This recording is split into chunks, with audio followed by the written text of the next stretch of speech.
Our dear viewers, welcome again. Thank you for tuning in to UG Diaspora TV.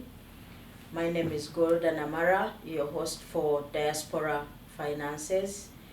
We will be running a series of shows concerning finances in the diaspora, on education, investment, entrepreneurship, business, college planning, retirement, and all other concerns that are pertinent to finance in the diaspora. In the studio today, I have Mr. William Chivumbi, a licensed real estate agent. But before I invite him to greet you, we have licensed agents that can help you with your real estate needs.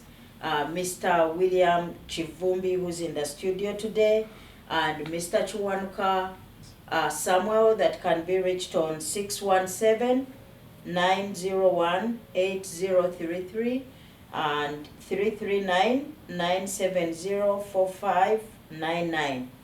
Again, we have those real estate agents that you can reach before you decide to buy a house, after you buy a house, if you want a rental, if you want maybe to purchase rental property, or any of those real estate needs, you reach Mr.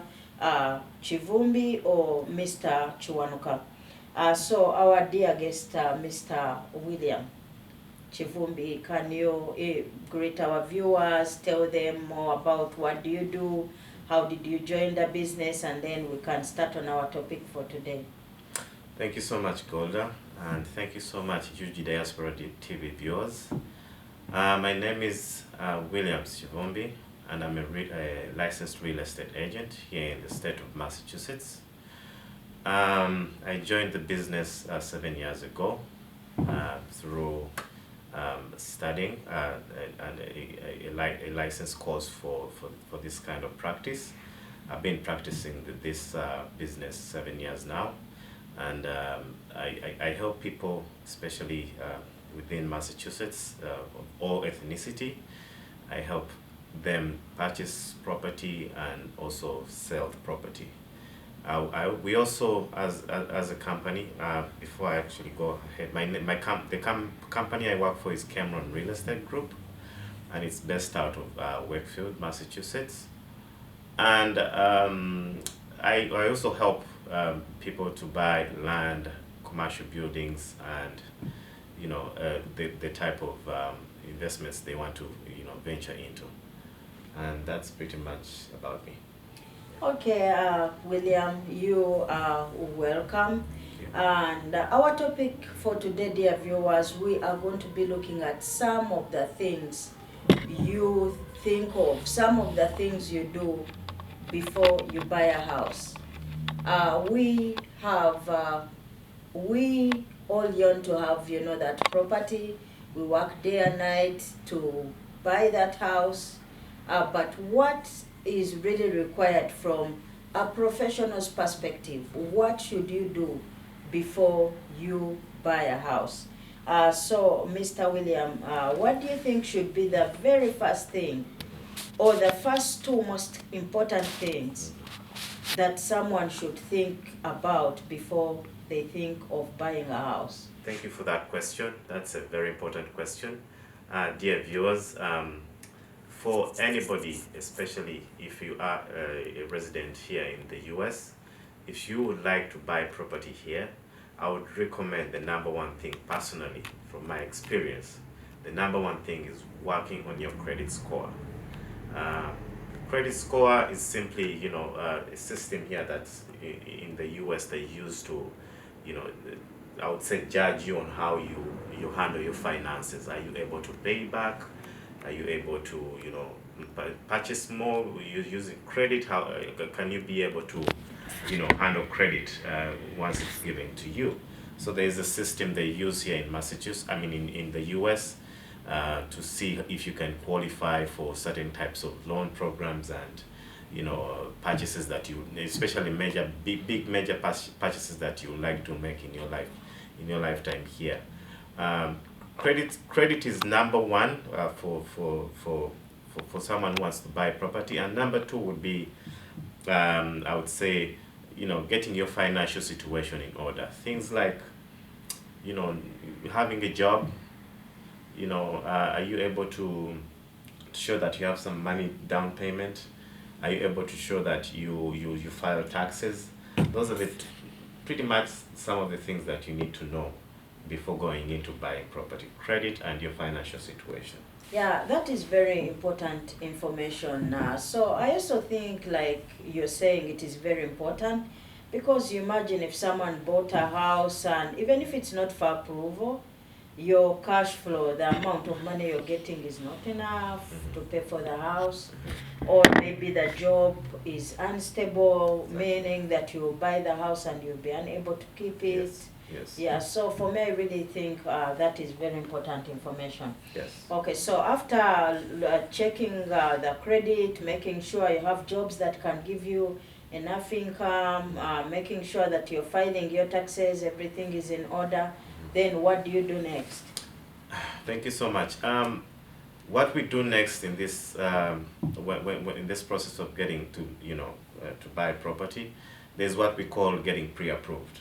It's you have to get a pre-approval later from a bank of your choice, or a lender of your choice. What I usually tell my clients is that you can choose between the two. You can either go to a bank of your choice, like most people would like to go to DCU, where they feel they're comfortable, and others can use some lenders that we can recommend. So before you buy a house, you need to show that there's somebody who's going to finance you to buy that property. So many of us know that buying property here is not something, it's not a joke, because it involves a lot of money. So for you to be able to, to get that house that you want, you have to show that you can be financed, unless if you have your own full cash that you can. In most cases, some people may not have that. So you have to seek financial assistance from a lender or the bank.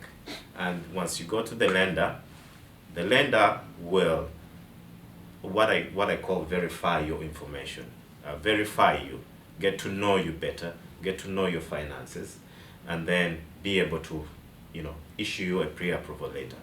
And by finances, I mean, he will need to see, are you working? Do you file taxes? Do you have a credit score? What is your, what's your record like?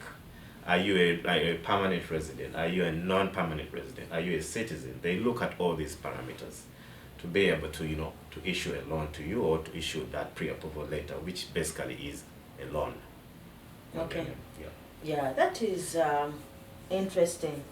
Yeah. Yeah, and I also think I wanted to buy a house once, and someone was, I think the agent we got that time, of course we had no information, so we got the agent before anything else. Yeah.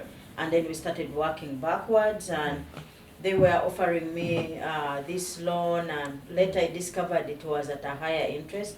Like you're saying, I think window shopping from different financial institutions to make sure you have the best interest, the best deal would be something very, very important, because this is a 30-year, 15-year, 20-year debt. You don't want to have a debt that is having very serious financial clauses, or maybe hidden things that you do not know. Yeah. Yes. So another thing I wanted to find out, is there anywhere someone can go and learn some of these things as you prepare to buy this house? Are there any programs, any places that someone can go and learn, so that they are doing these decisions from an informed perspective? Yes, sure. Thank you. That's a very good question. So, viewers, the other thing you can do once you're done shopping with the pre-approval letter or with the lenders, you have to go in for a first-time home buyer class. Most institutions will provide this, especially DCU. Even some lenders, they can give you some first-time home buyer classes for you to get familiar with what you're getting into. Besides that, even your agent is very resourceful. You have to contact your agent, and the agent will also give you the resources where to find this program for first-time home buyers. What do they teach in that program? What do people normally go in to learn from that program? Well, for first-time homebuyer programs, they are basically teaching you about the kinds of loans you have to go into, the kinds of properties you're going to, get into buying, what you have to do when you're looking at property or when you buy a property, inspections, what you have to do before, once you're in the process of buying a house, what are the do's and the don'ts. They're going to tell you all this information so that once you go into buying this house that you want to buy, you are very sure of what to expect, and you're not caught off guard. That's why you have to do the first time home buyer program. Yeah, like what is the duration of those programs? Is it a 1 week program, a 2 weeks program, 1 month? It's usually they run for a day or two. It depends on your. I mean, you can just sign up for. Sometimes they could be webinars. Others are just you can just walk in and just get that first time home buyer program for just one day. Yeah. Okay, so after now you're educated either by your bank or some other platform that your agent might suggest, then what do you do next? So once you're done and you have everything in place, you've gotten your pre-approval, congratulations, you're ready to home buy. You have you have to look for an agent after that. You can look for me, you can look for anybody who is licensed, and make sure the agents are licensed and they're licensed in Massachusetts, and they're ready to take you on as one of their clients. So once you're done with all that, you have the agent ready, the agent will start to take you through the process of how you're going to run the show. So by running the show, I mean, this is what we start with. We look at the properties, we make offers, we go through inspection, all those things. The agent is going to be able to tell you all this. Yes. Okay. So when you get the agent, Yes.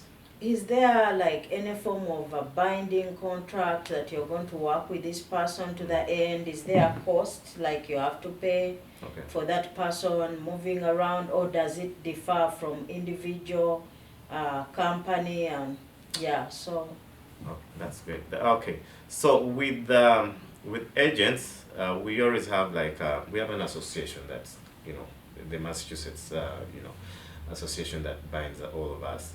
So under that association, you swear to do all things like ethically and work under their conditions. So when you sign up with an agent, it's not really a contract. It's called an agreement, and you're not really binded to it. You understand? So you can just be with that agent, let him show you around. But if you feel like the agent is not fulfilling what you want, you're free to leave by just inform them that I don't feel I'm comfortable with you. I'm going to take on another agent to help me with my home search. So yes, there is an agreement, and then you don't have to pay anything to the agent.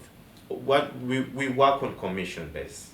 So once your deal comes through, or your house, you've got a house and we close on a house, that's how the agent gets paid. You don't pay me any upfront cost or nothing. So if you find an agent asking you for that, that's wrong. But we get paid by commission. Yes. Oh, okay. So I remember when I was shopping for a house, the agent we had he was saying that I think there's some money you have to deposit at their office or something like that. Are you familiar with a scenario like where if let me say you have agreed with the agent, you're starting the process, is there like any amount of money probably that is required to deposit maybe with the agency or? Well, I think what you're talking about is during the house hunting process. Once you get a house and you make an offer on it, there's an initial deposit you have to put. But that initial deposit is not taken out, of your account until when your offer is accepted. Oh. Yeah, we usually just take a picture of a check, and you have to cover, blind the routing and account numbers and send it to that agent so that he makes an offer for your property, because all these go along with the offer that you're going to make on a house. Okay. Yeah, but that's not money for the agent. It's that is legal. It's how we run the business. You have to, put 1,000. It's called a commitment fee. You have to put it in and then be able to, fulfill all the requirements that the other side of the house buying needs. Okay. Yes. Yeah, so another thing that I have always wanted to know as a house buyer, Yes. as someone who's interested in maybe probably investing in commercial or residential real estate in the future, Yeah. when you're preparing to buy a house, is it important to move around, maybe check out the schools in the area, the security? What are some of the key things you think someone should be looking out for in an area where they're planning to live? Well, that's a good question right there. I've got so many people asking me about that, but with that question is relative to each and every one.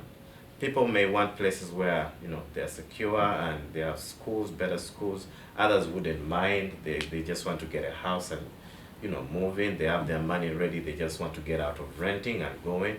But on average, I think the biggest question that I get is schools. Where do they, especially families, they are looking for is good school locations. And then the other thing is closer to Boston, at least 40 minutes away from Boston or 30 minutes away from Boston.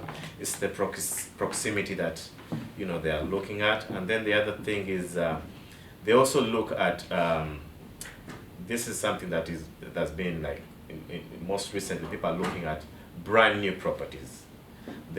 Since we're like I didn't mention this, we're in a state which is one of the oldest states in U.S. and the housing here is of the old age, like 1900. So most people have found problems with such houses, and now they're switching their mentality towards getting a better brand new house. So proximity schools and newer houses and more room, more bathrooms in the house, and then others are also looking at yards, which is okay. It's a whole list of things that everybody looks at. It's not relative to one person. Everybody looks at different things. Yes. Yeah, because I remember I had a college professor one time tell us how just her being near a fire station Yes. had increased the value for her house. Yes. Because of the safety and Yeah. Any other issue you think one should think about? Any key thing that we have left out that you think is important as someone is mentally preparing to buy a house? Yes. I think I did mention this. Once you're getting into this house buying process, it's a very sensitive process. The reason I say it's sensitive is that when you want to get a pre-approval, the lender is going to start looking into your finances. So during that period, and I would like to emphasize this, during that period, you as a buyer, you have to be careful what you do with your finances, especially your credit, your job, and and then the amount of money that goes onto your bank account. So I've seen scenarios whereby people have been so frustrated by the lender asking them for a ton of documents. Let me remind people that when you're getting into the process of house buying, this is a very huge purchase in this country. So for you to go to a lender and you would like to get financing, they have to look at you extensively and deeply. They have to know what you're doing. That's why they ask for a lot. Because I know I've seen so many people getting so frustrated. They're asking me this, they're asking me that, they're asking me this. I'm like, somebody's going to loan you almost $500,000. Do you expect them to just ask for your ID and your pay stub? No, they want to know your taxes. They would like to know where you stay, what you do, how many hours are you at work, how much overtime are you making, just to make sure They have all that information. So during that time, make sure you don't get off the work, your job. Do not quit your job. Do not get so excited, oh, I'm going to buy a house, let me quit my job. No. Do not buy things on credit. Because once you swipe that card, the credit card you have, and you're in the process of buying, that is going to hurt your credit more. If you are like at 700, it's going to come down at 680. So once that happens, it's going to change everything, even the amount of money you were supposed to be financed for. If you were supposed to get 500, they're going to tell you no, it's going to be 450 because you swiped your credit card without knowing. The other thing is the bank statements. This is very important. Once you get into buying a house, do not deposit any large amounts of money on your account, like cash wise. Don't get money from Golda and pay William 500,000 and just put it on like cash. It has to have a paper trail. Make sure whoever is paying you the money is either using a check or it's coming from their bank to your bank. It can be a gift, that's okay. I can gift you, $2,000, that's fine. But it has to be through the bank. Don't give me cash and then I take the cash and deposit it. It's gonna cause questions, especially amounts from, I think it's from 5,000 and up. You have to be very careful. And the other thing is, do not close any accounts. Do not close any credit cards at that point. These are very important factors, especially when you're getting into buying, because they look at all that. Yes. Wow. Yeah. The issue of the cash bit, I think, would be more to do with money laundering. Yes. Yeah, Yes. money laundering. Money They think you're trying maybe to get money from illegal sources. Exactly. And pump it in for you to be able to buy a house. Yeah, that is very, very important. Yes. Yeah. So thank you so much, Mr. William Chivumbi. Our dear viewers, this series on real estate is going to be a continuous process, because we have moved here to the U.S. We want to build homes, but we want to buy or even build homes. I've heard of Ugandans that bought land and built their house from scratch. But we want to do it from an informed perspective. We want to do it the right way so that it does not hurt our finances. It does not disorganize the rest of the financial goals or plans we have, and so that we are able to build generational wealth from an informed perspective. Again, thank you so much, Mr. William. Mr. William, can you please share your contacts? Your address, your email, so that in case viewers want to contact you, they know how to reach you. Yeah. Great, thank you so much. Dear viewers, thank you so much for listening in and watching us. I can be reached on 339-970-4599. You can call me, you can text me. I'm very quick at texting. You can email me. My email is williams.kivumbi, which is Chivumbi, @gmail.com. Don't hesitate to call, don't hesitate to text, even emails. I'm very quick at texting and emailing. And our office is located in Wakefield. The name of my company is Cameron Real Estate Group, and it's located in Wakefield, Massachusetts. Thank you so much for viewing us. Sure. Yeah. Again, our viewers, before you go, in case you want to do any real estate deal, please contact Mr. Samuel Chiwanuka on 617-901-8033, or Mr. William Chivumbi in the studio today. Yes. On 339-970-4599. Again, my name is Golda Namara, your host for Diaspora Finances. Thank you so much for viewing.